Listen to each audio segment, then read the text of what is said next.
சுரங்க ஒதுக்கீடு பிரச்சினை நீதிமன்றத்தில் நிலுவையில் இருப்பதால் சட்ட அமைச்சர் அஸ்வனிகுமார் ராஜினாமா செய்ய வேண்டிய அவசியம் இல்லை என்று பிரதமர் மன்மோகன் சிங் திட்டவட்டமாக தெரிவித்துள்ளார்.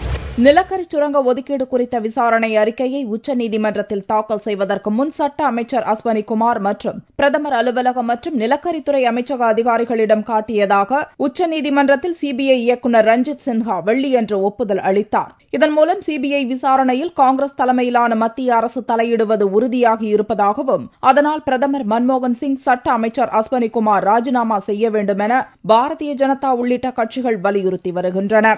இந்த பிரச்சினையால் பார்லிமென்ட் அலுவல்களும் முடங்கி போயுள்ள சூழலில் சனிக்கிழமையன்று ராஷ்டிரபதி பவனில் நடந்த நிகழ்ச்சியில் பங்கேற்க வந்திருந்த பிரதமர் மன்மோகன் சிங் இதுகுறித்து கருத்து தெரிவித்தார். அப்போது இப்பிரச்சினையில் தான் ராஜினாமா செய்யப்போவதில்லை என்றும் அதேபோல அஸ்வனிகுமார் ராஜினாமா செய்ய வேண்டிய அவசியம் இல்லை என்றும் கூறினார். இந்த விவகாரம் உச்சநீதிமன்றத்தில் விசாரணையில் இருப்பதாகவும் கூறிய பிரதமர் பார்லிமென்டை சுமூகமாக நடத்த எதிர்க்கட்சிகள் அனுமதிக்க வேண்டும் எனவும் வேண்டுகோள் விடுத்தார். காஷ்மீரின் லடாக் பிரதேசத்தில் சீன ராணுவ ஊடுருவலை சுமூகமாக பேசி தீர்க்க முடியும் என்றும் கூறிய பிரதமர் மன்மோகன் சிங் எல்லையில் ஏற்பட்டுள்ள இந்த பிரச்சினையை மேலும் தீவிரப்படுத்தக்கூடாது எனவும் வேண்டுகோள் விடுத்தார்.